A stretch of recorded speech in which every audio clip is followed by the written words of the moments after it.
Hey everybody, welcome back. We are on welfare analysis. This is our third video. We've shot two previously. That's what the third video means, right? We've got a consumer surplus one. You might want to watch that, and a producer surplus one. Now we're just going to put those concepts together, and hopefully this video is going to be pretty short. We'll see. So we're doing market surplus, maximum producer and consumer surplus. I've already got a graph set up, okay? Dollars per unit, because we're measuring a lot of things. We're going to be measuring marginal cost, marginal benefit, and price. All of those things using the values right here on the vertical. We've got quantity. I've got a supply curve. The supply curve is the marginal cost curve, right? Supply curve is the marginal cost curve. Demand is the marginal benefit curve. Very important for us to know that.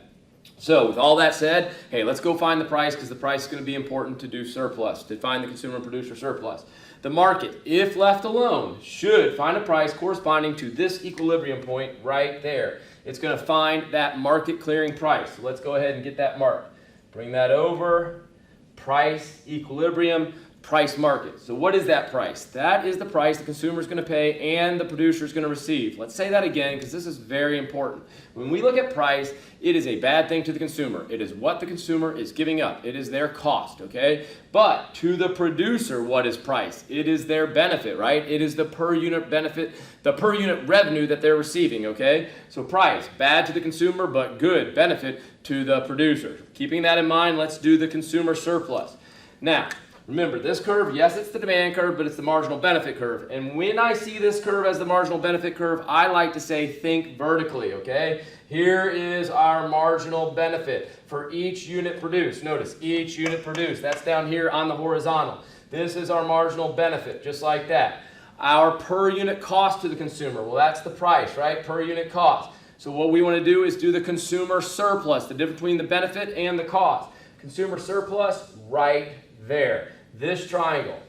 I know I'm blocking you a little bit, but I'm trying to draw this triangle fairly well. So it's that triangle. In fact, there's not even a space right there. It's that whole triangle. That's the consumer surplus. Let's do producer surplus. Also pretty straightforward. Marginal cost curve. Yes, it's the supply curve, but it's also the marginal cost curve. Thinking of it as the marginal cost curve, let's think vertically, okay? When we see it as the marginal cost curve, vertically. First unit, that is our additional cost. Next, additional cost for the next unit. Additional cost for the next unit. Additional cost for the next unit. Additional cost for the next unit. Just like that, right? And then we've got the price. Per unit revenue. Per unit revenue. Per unit revenue, right? So we've got those per unit revenues, per unit cost. Producer surplus is going to be between the price and the supply curve, or the marginal cost curve. Producer surplus. Going to go ahead and grab that guy right there. Draw it over. This is a market left alone, no interventions, just straightforward, basic welfare analysis. Max producer and consumer surplus. This is the maximum the consumer and the producer can get at the same time. There it is, guys. Market surplus, welfare analysis.